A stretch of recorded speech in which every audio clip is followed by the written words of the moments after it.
BSc third year में जो महत्वपूर्ण क्वेश्चन है यूनिट 2 का वो है ड्यूलांग और पेप्टिन का नियम क्या है, चेयर-सिमस सिद्धांत से इसे निरूपित करना है और इसकी कमियां लिखना है। यह ठोस की विशिष्ट ऊष्मा का ड्यूलांग पेप्टिन का नियम, इसकी कमियों को समझाइए। चिरसम्मित ड्यूलांग पेप्टिन के सिद्धांत को ठोस की विशिष्ट ऊष्मा ज्ञात करनी है। तो ये ड्यूलांग पेप्टिन का जो नियम है इसको अपन देखते हैं। तो इस नियम में जो मेरे नोट हैं उनसे मैं आपको बता रहा हूँ।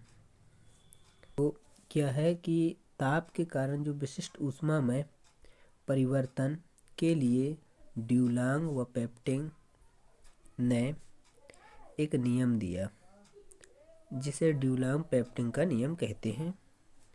इसके अनुसार ठोस की परमाणु विशिष्ट ऊष्मा जो होती है CV बराबर 3R होती है। ये था पेप्टिन और ड्यूलांग का विशिष्ट ऊष्मा का नियम। बहुत ही आसान है।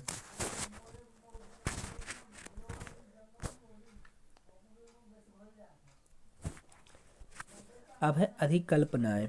अधिकल्पनाएं जो इनकी थी वो देखते हैं। अधिकल्पना क्या थी, वो क्या कहते हैं कि जो ठोस होता है वो अनेक परमाणुओं से मिलकर बना होता है। ये आपको याद करना है। कोई मतलब समझा तो नहीं सकता मुझे लगता है, फिर भी मैं अनेक परमाणुओं से मिलकर बना होता है।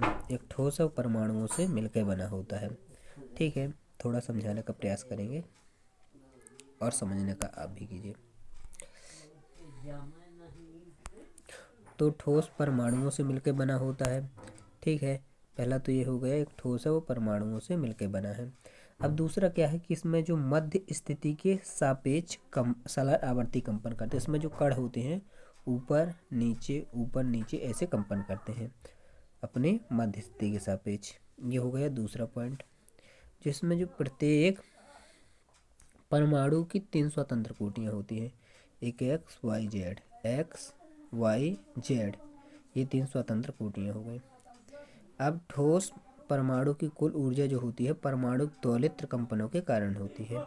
जो कंपन होते हैं ऊपर नीचे जो कंपन हुए, इन्हीं के कारण की कुल ऊर्जा होती है। ये इन्होंने अधिकल्पना बताया। अगला बताया कि जो दोलित्र की ऊर्जा शून्य से अनंत कुछ भी हो सकती है। शून्य हो सकती है, मतलब शून्य से लेकर अनंत तक कुछ भी हो सकती है इसकी ऊर्जा। तो ये थी इनकी कुछ 5-6 अधिकल्पनाएं, जिसमें से ये एक अधिकल्पनाएं और वैज्ञानिक भी दिया, डिवाई जैसे ने दिया, आस्टीन ने भी दिया। अब अधिकल्पना हो गई, इसका व्यंजक जल्दी से देख लेते हैं, जल्दी से कंप्लीट करते हैं इसको। तो जब व्यंजक की बात करते हैं तो देखिए व्यंजक जो है इसकी जो कुल ऊर्जा होती है, अगर शायद इसका पीछे का एक फ्रंट पेज तो ये देखिए इसका जो डेरिवेशन है वो देखते हैं। तो ये जो होता है, ये परमाणु की जो कुल ऊर्जा होती है, ये अपना डेरिवेशन जब करेंगे तो लिखेंगे परमाणु की कुल ऊर्जा E बराबर EX EY EZ, मतलब तीनों अक्षों में। अब P बराबर जो EX होता है वो होता है, ये हो गई गतिज ऊर्जा और ये हो गई स्थितिज ऊर्जा। ये आपको याद ही कर लीजिए। वैसे इसको भी मतलब कैसे आया है ये सब कुछ लिखने की ज़रूरत नहीं है, आपको याद करना पड़ेगा। P²X/2m और m ω²X²। अब जब इसमें y में रहेगा तो यहाँ y आ जाएगा और यहाँ पर y आ जाएगा। z में रहेगा तो यहाँ z और यहाँ पर z रहेगा। बस हो गया। तो इतना आपको लिखना है। फिर इसके बाद आपको लिखना है जो मैक्सवेल की बोल्ट्जमैन सांख्यिकी के अनुसार है वो ये होता है EX EY EZ, और इसका जो मान होता है पूरा तीनों अक्ष में x y z का 3n kT होता है। 3n kT होता है, 3n kT। n के बराबर r होता है तो E बराबर आ जाएगा 3RT। और जो ऊर्जा होती है U, इसको संपूर्ण ऊर्जा को दर्शा जाते हैं तो U बराबर E बराबर हो जाएगा 3RT। जब 3RT हो जाएगा तो देखिए CV बराबर होता है DU/dt। DU/dt होता है तो इसका एक बार T के सापेक्ष में अवकलन करेंगे तो T का हो जाएगा अवकलन 1 और यहाँ से आ जाएगा 3R, तो CV बराबर आ जाएगा 3R। यही ड्यूलांग और पेप्टिन का नियम है।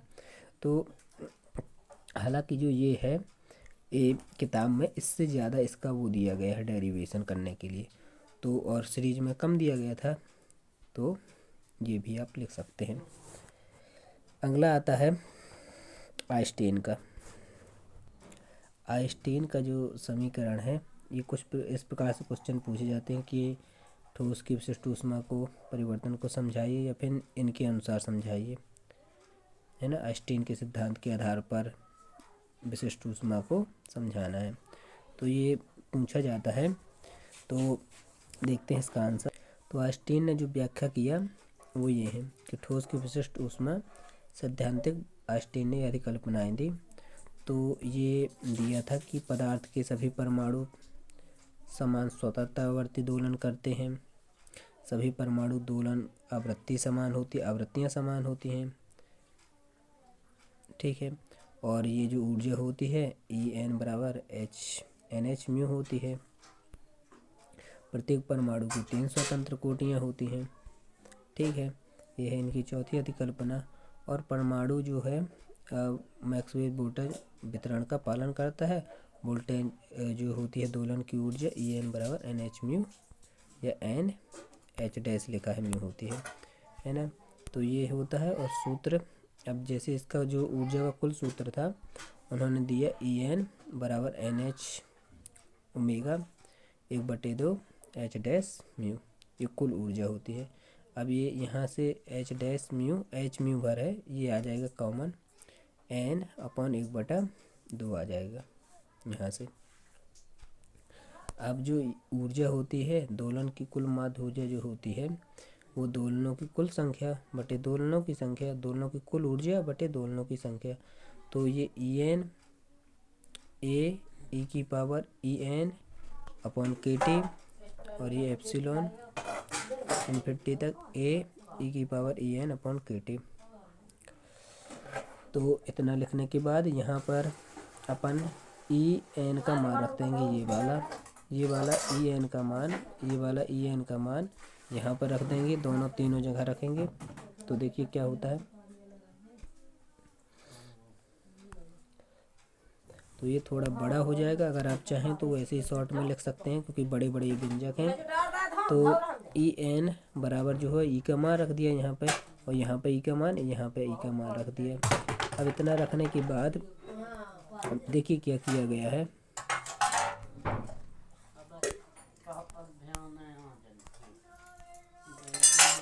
तो ये मान रखने के बाद अब देखिए क्या किया इन्होंने, यहाँ से ये रख दिया मान, यहाँ से ये रख दिया, यहाँ से ये मान रख दिया। अब x बराबर जो है H म्यू बटे KT मान लिया, इतने को x मान लिया, ठीक है। x मान लिया और यहाँ पर ये x कर दिया और यहाँ पे x करके लिख दिया। अब x करके लिख दिया। अब ये जो है n की जगह एक बार 0 रखेंगे, एक बार 0 रखेंगे और फिर इन्फिनिटी रखेंगे, ठीक है। तो 0 जैसे रखेंगे n की जगह, तो ये 0 यहाँ पे रख दिया, यहाँ पे 0 रख दिया, अब फिर प्लस का चिन्ह लगाया। अब दूसरी बार रखेंगे n बराबर यहाँ पे रखा है 2, 1 रखा है, n बराबर 1 रखा तो ये आ गया 3/2। n बराबर रखा इन्होंने 3 तो आ गया 5/2। ऐसे नीचे भी किया है, तो इस प्रकार से यहाँ नीचे आता गया। जब इसको पूरे को अपन सॉल्व करेंगे, ये ई को अगर आप चाहें तो सॉल्व कर सकते हैं, ये है आगे तक पूरा लॉगर लगा के, या फिर यहाँ से सॉल्व करने के बाद आप डायरेक्ट लिख सकते हैं। ये चाहे तो आप ये पूरा लिख सकते हैं, लॉग लगाया गया है, लॉग के जो नियम होते हैं। नहीं, यहाँ से सीधे डायरेक्ट अपन आएंगे, यहाँ से सीधे इतना लिखेंगे H म्यू 1/2 e⁻x माइनस का 1, x का मान H ओमेगा अपॉन KT और ई का मान H ओमेगा अपॉन में 1/2 और 1/e⁻h ओमेगा KT माइनस का 1 हो जाएगा। ये x का जो अपन मान वहाँ से माना था वो यहाँ पे रख देंगे। और इतना रखने के बाद देखिए क्या होता है। यहाँ से आप देखेंगे तो इसकी 3 कोटियाँ होती हैं, 3 का गुणा किया गया है। अगर आप ना करना चाहें 1 मोल परमाणु की जो ऊर्जा है तो n और आ जाएगा 3Na। ये वाला सीधे स्टेप लिख सकते हैं, ये स्टेप सीधे लिखेंगे, बस हो गया। कि एक मोल परमाणु की औसत ऊर्जा जो होती है वो ये होगी। और फिर ये आने के बाद मुझे हालांकि पता है कि ये बहुत कठिन है और मैं नहीं समझा पा रहा हूँ, तो आप और मतलब देख सकते हैं अगर किसी और से समझ में आता है। यूट्यूब में काफ़ी सारे वीडियो हैं, वहाँ से ही मैंने भी देखा होगा। अब यहाँ से ये ई बराबर यू को मान लेंगे जैसे वहाँ माना था। अब सी भी बराबर होता है डेल यू बटे डेल टी। बस इसका जो है 3NaH ओमेगा का अपन क्या करेंगे, H ओमेगा इसको कॉमन ले लेंगे, इसको कॉमन लिया और जब इसका डिफरेंशिएशन करेंगे तो हर बटे अंश का जो लगेगा तो ये इस कदर कुछ आ जाएगा। और इस कदर आने के बाद इतना अगर आप लिखना चाहें तो लिखिए, और नहीं सीधे ये यहाँ पे लिख दीजिए इसको।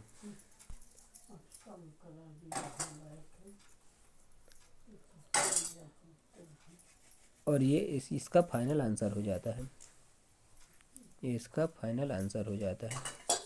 यहाँ से हालांकि जो के है, के का ऊपर गुणा किया गया और के का नीचे भाग किया गया। यहाँ से ओमेगा स्क्वायर और ये ओमेगा कॉमन आए तो यहाँ पे स्क्वायर हो गया इसका। तो इस प्रकार से ये आइंस्टीन का जो था वो ये होता है समीकरण। अगला जो आता है वो आता है डिबाई का समीकरण। तो डिबाई का क्वांटम सिद्धांत की सहायता से कई बार पूछा जा चुका है, आप देख सकते हैं। ये डिबाई का समीकरण है और इसके बारे में पूरा लिखना है आपको, तो आप क्वेश्चन देख के इसके अनुसार तैयार कर सकते हैं।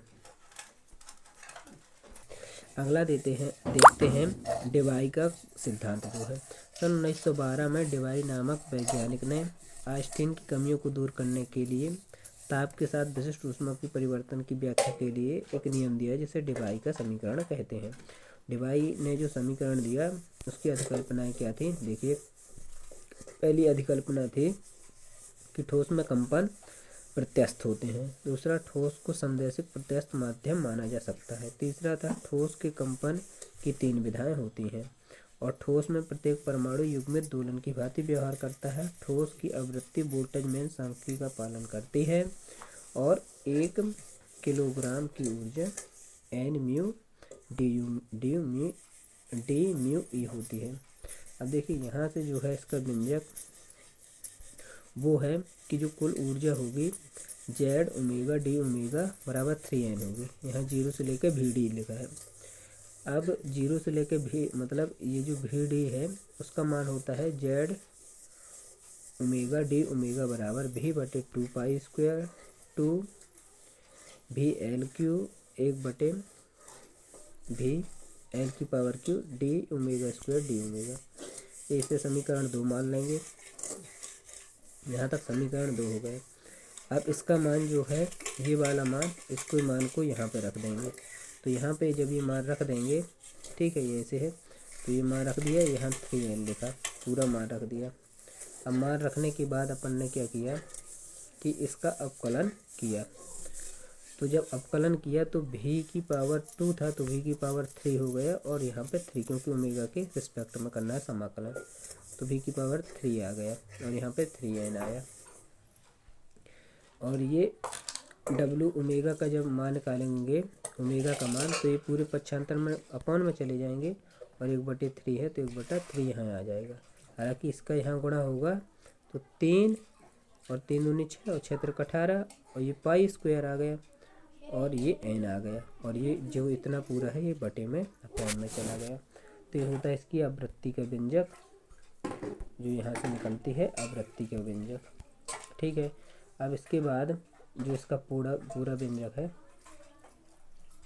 जब यहाँ से विशिष्ट ऊष्मा का जब व्यंजक निकालते हैं तो ये जो होता है उसका पंचातर करते हैं उसी वाले समीकरण से, तो इसके बराबर ये आ जाता है। और ये वाला जो मान है इस वाले मान को रखते हैं उस जगह पे जो ये वाली थी अपनी जगह, यहाँ पे इस वाले मान को उठा के रख देंगे। देखिए यहाँ से ये इतने का मान निकालेंगे, ये पूरा जो है इतने का मान ये इस तरह पक्षांतर करके निकाल देंगे इतने का मान, और इस वाले मान को इस जगह रखना है, इस वाले समीकरण 2 में। जो निकल के आएगा। तो उस पर रखते हैं। तो देखिए यहाँ पे ये मान रखा, ये पूरा मान रखा, तो ई बराबर मिल गया। ठीक है, कितना मिल गया? ई बराबर। अब ये जेड ओमेगा डी ओमेगा बराबर मिल गया। अब कंपनों की जो ऊर्जा होती है, दोलन की औसत ऊर्जा गुणे कंपनों की विधान की ऊर्जा, तो ये ई रहेगी और जेड डी में अपॉन गुणे डी ओमेगा रहेगा। अब ये यहाँ पर जेड इसका मान रख देंगे और यहाँ पर ई का मान ये जो होता है, ई बराबर ये इतना होता है, तो ये ई का मान और यहाँ से जेड का मान ये यहाँ पूरा रख देंगे। और जब ये पूरा मान रख देंगे और इसका अपकलन करेंगे तो ये कुछ इस तरह से आ जाएगा, सी वी बराबर। तो ये इसका फाइनल आंसर हो जाएगा। जब इसका करेंगे लिखने का मान रखने के बाद तो आपका फाइनल आंसर निकल के आ जाएगा। तो इस प्रकार से ये समाप्त हुआ।